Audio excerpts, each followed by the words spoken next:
Nazman. Nama saya Siti Nurliana binti Maizul. Nama saya Nur Syazia binti Abu Hassan. Kami merupakan pelajar dari Kolej Komuniti Ledang dari kos pastry. Kami ingin membawa perkongsian tentang tokoh perjuangan, tokoh kemerdekaan berbilang gaul. Tunku Abdul Rahman Putra Al-Haj.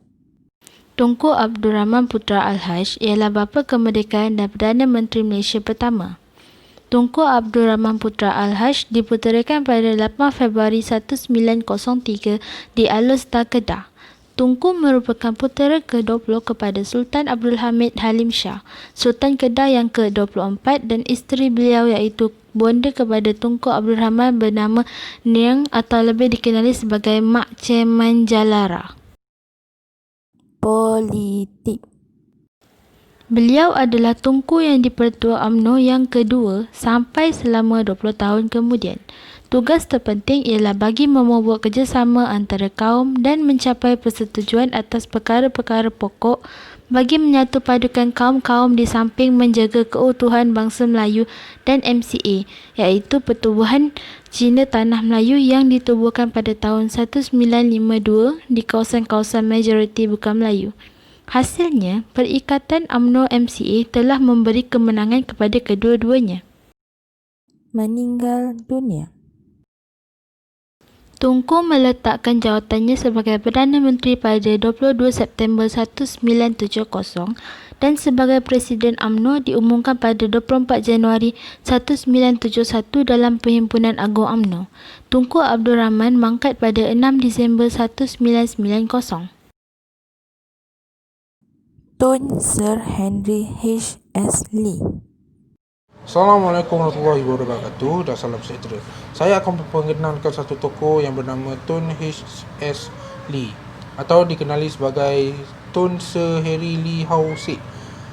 Ia merupakan antara satu tokoh yang terlibat untuk mendapatkan kemerdekaan Persekutuan Tanah Melayu dan kemudian menjadi Menteri Keuangan pertama dalam Jemaah Menteri Malaya pertama. Beliau juga pernah menjadi Menteri Pengangkutan dalam Kabinet sementara sebelum kemerdekaan. Sumbangan. Ketokohan, pengorbanan dan jasa Tun Sir Henry H.S. Lee dalam mencapai perpaduan kaum dan kemerdekaan negara amat terselah dan perlu dikenang selama-lamanya. Politik. Beliau memainkan peranan yang penting dalam penubuhan MCA, perancang utama penubuhan Perikatan UMNO MCA, penentang komunis di zaman darurat dan merupakan pejuang negara semasa menuntut kemerdekaan Malaya. Apabila Malaya merdeka, beliau telah dilantik sebagai Menteri Keuangan antara tahun 1957 hingga 1959. Sesungguhnya, jasa dan pengorbanan beliau telah menjadi salah satu kebanggaan negara. Tun Viti Sambantan. Tun Verasamy Tiruyana Sambantan. 16 Jun 1919 sehingga 18 Mei 1979.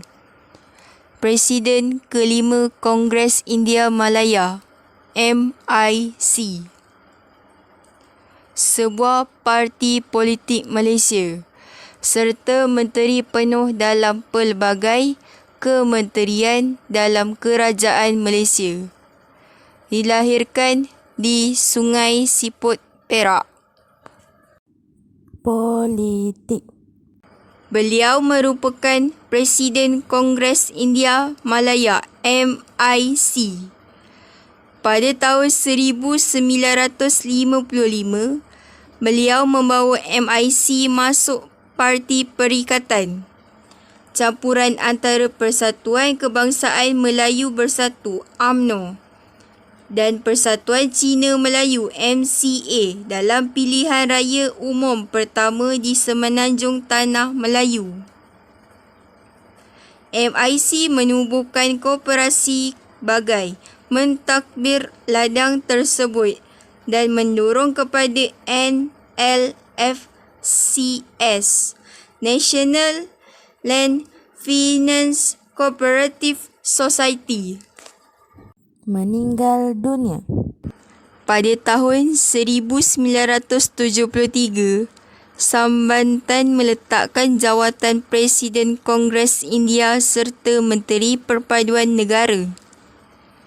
Pada tahun 1979, beliau meninggal dunia akibat penyakit jantung.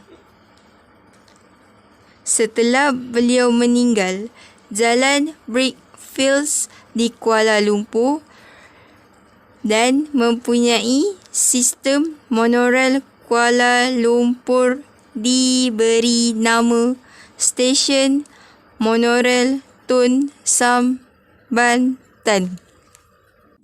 Penutup. Toko-toko ini mempunyai kisah-kisah yang dapat kita pelajari.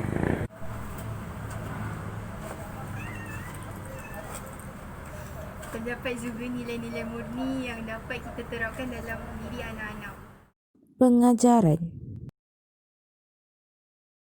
Pengajaran yang kita semua dapat daripada serba sedikit tentang kisah yang kita bincangkan ini adalah kita mestilah mempunyai ilmu yang cukup untuk memerintah sesebuah negara supaya negara kita tidak dijajah dan tidak ditipu oleh kuasa-kuasa asing.